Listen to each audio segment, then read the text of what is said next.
Picture healing from a physical injury like a construction site. Right, like scaffolding goes up, the repair crew arrive. Yeah, exactly. Things get neatly patched together. It feels incredibly orderly, Hmm. constructive. You get a cut, a scab forms, new skin grows. It's a comforting idea. It is comforting, but when you look at what actually happens at a cellular level just seconds after a severe trauma or a critical illness, that construction site metaphor completely falls apart. It really does. I mean, it's not a construction site at all. No, it's a microscopic war zone. So, welcome to this deep dive. Today, our mission is to take you on a journey into the human body to understand exactly what happens seconds, hours, and days after a massive physical trauma. It's a crazy timeline. It is, because the truth is, healing is this chaotic, highly orchestrated, and honestly, sometimes fiercely self-destructive cascade of chemical warfare, energy crises, and literally exploding cells. And the most crucial thing to understand about critical illness here is that the danger isn't just the initial injury. The real battle is whether your body's own hypervigilant defense mechanisms can be controlled, Right. or if they're going to end up destroying the very host they're trying to save. Okay, let's unpack this. Let's start where any army starts, which is the fuel supply. Ah, yes. Glucose. Right. Before we even look at the immune system's frontline soldiers, we have to look at how severe trauma completely rewires how your body processes sugar. Because this is where the first major paradox happens. Exactly. Normally, when you consume sugar, your pancreas releases insulin. And insulin's job is to promote an anabolic state. It builds things up. It's the key to the door. Right. It acts like a key, unlocking your liver and muscle cells so they can take in that circulating glucose and use it for energy or store it for later. But under severe physical stress, this entire system just gets hijacked. The body develops acute insulin resistance. And what's wild to me is that it's not because the pancreas stopped making insulin. No, not at all. The insulin is still there, right? It's trying to unlock the doors. The insulin binds to the receptor on the outside of the cell perfectly fine. But because of all the distress signals flying around from the injury, a tiny adaptor protein inside the cell, it's called IRS1, gets jammed. So the signal from the key turning in the lock never actually gets passed down to the inside of the cell. So it's like the body is hoarding massive amounts of fuel in the bloodstream to prepare for battle, but in doing so, the sheer panic of the situation breaks the locks on the inside of the doors. Yeah, that's exactly it. Meaning the cells that actually need the fuel to survive can't get to it. And this leads to acute hyperglycemia, so a massive, dangerous spike in blood sugar. Yeah. And this is a major predictor of mortality in trauma patients. Wow. Having all that sugar trapped in the bloodstream messes with your white blood cells. That makes them sluggish, making them significantly worse at hunting down bacteria. Which in turn spikes your risk of a secondary infection, right? Exactly. Knowing how dangerous that high blood sugar is, I mean, it makes sense why doctors in intensive care units used to aggressively treat it. They used to pump patients full of insulin to force that blood sugar down. I think it was called tight glycemic control. They did, yeah. Tight glycemic control. Ah. The logic seemed bulletproof, right? High blood sugar is causing damage, so let's micromanage it and force it back to normal levels. Makes total sense on paper. On paper, sure. Yeah. But when researchers actually reviewed the outcomes of thousands of patients, they realized it wasn't working. In fact, in many cases, pushing the blood sugar too low causing hypoglycemia was actively harming patients. Which is such a massive realization. I mean, it means we were fighting against an evolutionary mechanism. Yes. The body's stress responses, even the seemingly harmful ones like hoarding glucose in the blood, they evolved over millions of years for a specific reason, to keep us alive in an emergency. Right. And overriding those ancient survival mechanisms with brute force medicine is incredibly complex. What's fascinating here is that finding the ideal blood glucose range for a critically ill patient is still somewhat of a mystery. It's a delicate balance. So the bloodstream is flooded with sugar that the cells can't easily access. But that stress doesn't just stay in the blood. The toxicity and the panic, they permeate into the very center of every single cell. Let's zoom in on one of those individual cells. It's starving for fuel, it's surrounded by inflammatory panic, and it has to cope. And its first line of defense involves something called reactive oxygen species, or ROS. Okay, ROS. ROS are fascinating. They are molecules that have unpaired electrons in their outer orbit. And in the world of chemistry, an unpaired electron is incredibly unstable. It's highly reactive. Exactly. It desperately wants a partner. So it basically runs around the cell acting like a microscopic wrecking ball, violently stealing electrons from wherever it can, which ends up damaging the cell's own membranes, its proteins, and even its DNA. Precisely. They are produced as a normal byproduct of breathing oxygen.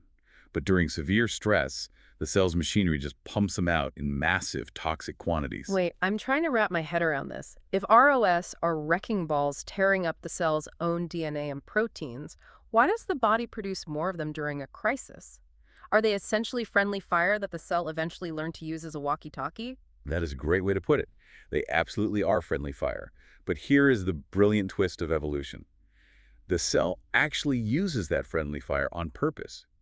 Because of this delicate balance, cells evolve to use ROS as vital signaling messengers. Oh, wow. When ROS levels rise and start causing damage, it signals a specific protein complex inside the cell, the inflammasome, like the NLRP3 complex, to assemble. So the cell is actually using the damage itself as the communication. The wrecking ball swinging is the distress signal that triggers the massive immune response. Exactly. The damage is the alarm. But ROS aren't the only alarm. You also have the unfolded protein response. Right, the UPR. Let's talk about the cell's protein factory, the endoplasmic reticulum. Yeah. Because every cell is constantly manufacturing proteins to stay alive. But when a cell is under massive stress from lack of fuel or too much of that ROS damage, the quality control in this factory completely breaks down. Proteins start coming out mangled and misfolded. And a misfolded protein is useless at best and highly toxic at worst. It will just gunk up the entire cellular machinery.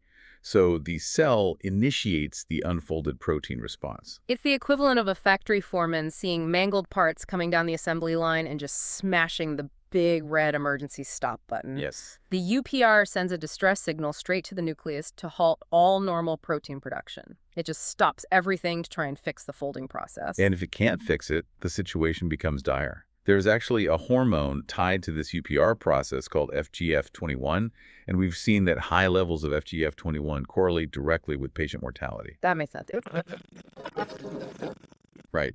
If the cell is desperate for energy and struggling to survive this toxic environment, it turns to an extreme measure autophagy, which literally translates to self-eating. This is the ultimate recycling system. A membrane called a phagophore forms inside the cell and basically swallows up its own damaged organs and debris, sealing them in a bag called an autophagosome. And then it dumps acid in the bag, digests its own damaged parts, and turns them into emergency fuel. It's incredible. It forces the cell to shift its entire metabolism from aerobic respiration to glycolysis just to stay alive. If we connect this to the bigger picture, when you step back and look at these behaviors, using destructive ROS as a walkie-talkie, hitting the emergency stop on the protein factory, eating its own internal organs, you realize these aren't just random signs of a body breaking down. Right. They're highly conserved, evolutionary life rafts designed to keep the cell functioning in an entirely hostile environment. Okay, but what if the emergency stop isn't enough? What if autophagy fails and the stress is just too high? Eventually, the cell has to die. It does. But how that cell dies completely alters the fate of the entire body. Here's where it gets really interesting. This is a critical distinction in immunology that a lot of people miss. Not all cell death is created equal.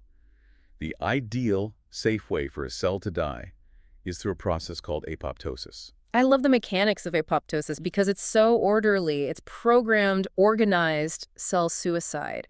It actually requires the cell to spend its precious remaining energy to do it right. It uses specific enzymes, caspases, to quietly break down its own DNA and package itself up into neat little bundles to be cleared away by the immune system. It's like cleanly packing up your house, turning off all the utilities, locking the doors, and moving out quietly in the middle of the night. No one in the neighborhood even knows you're gone. Right. And because it's so orderly, apoptosis does not cause inflammation. It has intrinsic and extrinsic pathways. But either way, it's quiet. But here's the problem. During severe physical trauma, cells are overwhelmed. They don't have the energy or the time for a quiet apoptosis. So what do? Sometimes they undergo a necroptosis, which is an uncontrolled, premature, programmed necrosis from extreme stress where the membrane just collapses. But even worse is something called pyroptosis. Pyroptosis. The name alone sounds violent. Pyro meaning fire. It is incredibly violent. Pyroptosis is a highly inflammatory, catastrophic form of cell death involving caspase-1. The cell membrane essentially gives out, it becomes permeable, water rushes in from the outside, the cell swells up, and it undergoes osmotic lysis. It literally pops. It pops. So if apoptosis is quietly packing up your house, pyroptosis is strapping dynamite to the foundation and blowing the whole thing sky high, sending debris everywhere and leaving the fire alarms blaring for all the neighbors. That debris is the real danger. Doctors call this debris damage-associated molecular patterns. One of the major ones is a structural protein called HMGB1. Normally, it lives safely tucked away inside the cell's nucleus, helping organize DNA. But when a cell explodes in pyroptosis, HMGB1 spills out into the surrounding tissue and into the bloodstream. And when the immune system sees these damps floating around, it absolutely panics. Yes, because preventing these messy deaths is crucial. Spilled damps like HMGB1 trick the body into launching an exaggerated, deadly inflammatory response. The immune system assumes that because cells are exploding, there must be a massive bacterial or viral invader. Even if there isn't one. Exactly. It launches a war, even if there is zero infection present. There was actually a study of 60 trauma patients that showed high levels of pyroptosis strongly predicted the development of sepsis. Which is a life-threatening systemic reaction purely because they had high levels of these exploding cells dumping debris into their blood. Yeah. Okay, so the cell explodes, it releases its guts, and the immune system panics. But how does that local explosion in, say, a crushed leg spread that panic to the rest of the body? Good question. How do the organs on the other side of the body know there's a war going on? That brings us to the blaring alarms of the immune system, the cytokine symphony, or, depending on how bad things get, the cacophony. Cytokines are protein signaling compounds. They are the primary way your immune cells communicate with each other over long distances. And the early responders are heavy hitters. You have cytokines like TNF-alpha and interleukin-1 or IL-1. TNF-alpha is mobilized within minutes. It's incredibly potent. It causes muscle wasting. It drives that insulin resistance we talked about at the very beginning, and it can push the patient into profound cardiovascular shock. And IL-1 proteins actually act as damps themselves when released from injured cells. Then you have IL-6. Its levels in the blood are directly proportional to injury severity. High levels of IL-6 in the blood in the first 24 hours after an injury are a massive red flag. They directly predict multiple organ failure and death. They are brutally effective molecules. But hang on, I have to push back here. If cytokines like TNF-alpha and IL-6 cause massive shock, organ failure, and muscle wasting, why on earth did we evolve to produce them at all? It seems counterintuitive, right? It seems like a terrible design flaw to have a defense mechanism that actively kills you. That is the ultimate paradox of trauma medicine. And to understand it, you have to separate local injury from systemic injury. Imagine you get a deep, dirty cut on your arm. Okay. You need TNF-alpha and IL-6 right there at the site of the wound. They increase vascular permeability, meaning they make the local blood vessels leaky so that white blood cells can squeeze out of the bloodstream and get into the tissue to eat the bacteria. Oh, see. They ramp up the heat locally to kill pathogens. Locally, they are absolutely essential for eradicating infections and healing tissue. Ah, so it's a localized weapon. It's meant to be used in a skirmish, not a world war. Exactly. The problem arises when the trauma is massive, like a severe car crash or a major burn. Suddenly, this localized response overflows into the general circulation. When TNF-alpha makes all the blood vessels in your entire body leaky at the exact same time, your blood pressure completely crashes. That's systemic shock. So the design flaw isn't the cytokine. No, the design flaw, if you want to call it that, is that our biology was built to handle local skirmishes, not total body-wide warfare. Which is why the body also evolved brakes. A cytokine called IL-10. This is the vital anti-inflammatory signal. When things get too hot, IL-10 steps in. It can actually suppress 20% of all LPS-induced genes to stop the body from destroying itself. Balancing that scale, the pro-inflammatory TNF and IL-6 against the anti-inflammatory IL-10 is what dictates whether a patient lives or dies. But cytokines aren't the only messengers determining your fate. Right, and this is where the research gets incredibly relatable. Wait, if cytokines are just circulating in the blood telling the cells what to do, how do the cells know how violently to react? Is something else setting their baseline sensitivity? Yes. The very structure of the cell itself sets the baseline, and that structure is determined by what you eat, specifically dietary fats. Let's talk about the cell membrane. Every cell in your body is wrapped in a wall made of fats, but that wall isn't just a static barrier, it's a pantry of raw materials. And the type of fat stocking that pantry depends entirely on your diet. If your diet is incredibly heavy in omega-6 polyunsaturated fats, which are found in abundance in things like soybean oil and highly processed foods, your cell membranes are packed with a specific raw material called arachidonic acid. And what happens when the cell gets injured? When a cell gets injured, enzymes literally chop up that cell wall and turn that arachidonic acid into highly pro-inflammatory distress flares called eicosanoids, Hmm. specifically prostaglandins and leukotrienes. So the wall itself becomes the fuel for the fire. Mhm. But if you consume a diet rich in omega-3 fatty acids, like the EPA found in salmon or fish oil, your cell membranes have a completely different building block in the pantry. And when those cells are stressed, the enzymes chop up the wall and produce entirely different molecules. They produce things called resolvins. Resolvins, literally molecules that resolve inflammation. Exactly. They actively calm the immune response down, they stop white blood cells from swarming, and they turn off inflammatory genes. It's so impactful that studies have shown giving surgical patients omega-3 fatty acid supplements before a major operation actually reduced their need for mechanical ventilation and shortened their hospital stays. It actively changes recovery. So, what does this all mean for you listening right now?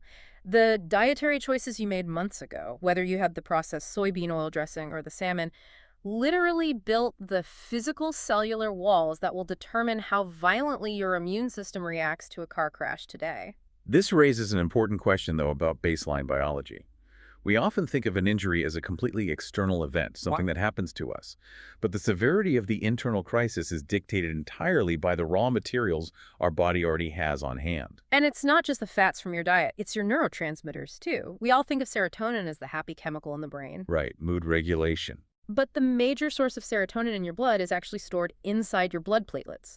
When you get a physical injury, those platelets clump together to stop the bleeding, and they dump their serotonin into the area. That serotonin acts as a homing beacon to recruit neutrophils to the injury site. Histamine does something similar. We associate histamine with allergies, right? Mhm. Taking antihistamine to stop a runny nose. Yeah. But after a severe trauma, histamine is regulating everything from how permeable your blood-brain barrier is to how aggressively white blood cells are attracted to your tissues. Okay, so let's picture this environment. It is incredibly loud and chaotic. You have ROS walkie-talkies causing damage. You have exploding pyroptotic cells dumping their internal guts. You have a symphony of cytokines screaming in the blood. You have fats literally being chopped out of the cell walls to make distress flares, and serotonin screaming from the platelets. How does an individual cell actually hear a specific command through all that noise and change its behavior? It all funnels down into the ultimate communication hub of the immune system, the JAK-STAT pathway. I love the mechanics of this because it's not magic, it's a physical relay race. So a cytokine, let's say IL-6, is floating in the blood. It physically bumps into a receptor on the outside wall of a cell. Attached to the inside of that receptor, sitting just inside the cell, is a protein called J. Right. When the cytokine hits the outside, it flips a switch that activates J on the inside. Jake then grabs another protein called STAT and activates it. And here is where it gets amazing. STAT physically detaches from the wall, travels deep into the center of the cell, enters the nucleus, binds directly to the DNA, and changes the transcription of genes. And this whole physical journey can happen within minutes of the cytokine touching the outside of the cell. It's like the red phone on the president's desk, but better. It is. The message goes straight from the outside world, bypasses all the cellular bureaucracy, and a messenger physically runs down to the nuclear codes, the DNA, to launch the counterattack. But because it is so powerful and so fast, the cell has to have a way to hang up the phone. It has a built-in negative feedback loop called SOCS suppressors of cytokine signaling, SOCS. Okay. Once STAT turns on the genes to fight the emergency, it simultaneously turns on these SOCS suppressor genes. They go back up to the surface and physically block the JAK-STAT pathway, terminating the signal so the cell doesn't get stuck in a hyperactive state. Knowing how direct this pathway is, it makes me wonder if JAK-STAT is the main control hub transmitting deadly systemic inflammation. Can we just cut the wire? Like, if a trauma patient is crashing from too many cytokines, can we just give them a drug to block JAK? We actually can. Science is developing drugs called Jakinib's JAK inhibitors. They're used to modulate this exact pathway in certain diseases. But in a severe trauma setting, you can't just indiscriminately cut the wire. Why not? If it's killing them, why not shut it off? Because if you shut down the JAK-STAT pathway completely, you don't just stop the deadly inflammation, you turn off the entire immune system's ability to communicate. You would leave a critically ill trauma patient completely defenseless. A minor bacterial infection that a healthy person would fight off in a day would become universally fatal. It's an incredibly delicate balancing act. It really puts into perspective what an absolute high-wire act human survival is. Let's take a step back and look at the journey we've just been on. Just a lot to take in. It really is. We started with a severe physical trauma. We saw how that trauma instantly rewires the body's fuel supply, causing acute insulin resistance and flooding the blood with sugar. We zoomed in and watched cells use dangerous oxygen wrecking balls, ROS, as distress signals, hit the emergency stop on their protein factories, and even eat their own organs just to survive. We saw how the specific way a cell chooses to die, whether it quietly packs up its bags in apoptosis or explosively bursts its walls in pyroptosis, can trigger a massive systemic cascade of panic. And we discovered that the blueprint for how severe that panic will be was written months ago by the specific dietary fats you chose to eat, all communicating through a direct physical relay race right down to your DNA via the JAK-STAT pathway. For you listening right now, you possess a rare microscopic perspective. You really do. You understand that healing is not passive. It is an incredibly aggressive, coordinated, and dangerous cellular battle. It gives you a profound respect for the resilience of your own biology. I mean, every single second, billions of cells are making chaotic life or death calculations just to keep you functioning. It really does. And it leaves me with one final thought to ponder. If our bodies have evolved these dramatic, extreme cellular responses, like the unfolded protein response in autophagy, specifically to deal with severe physical trauma, how might the chronic, low-level stressors of modern life, like chronic sleep deprivation or relentless psychological stress, be silently tripping these exact same ancient cellular alarms even when there's no physical wound to heal? Now, that is a question worth exploring. Until next time, keep diving deep.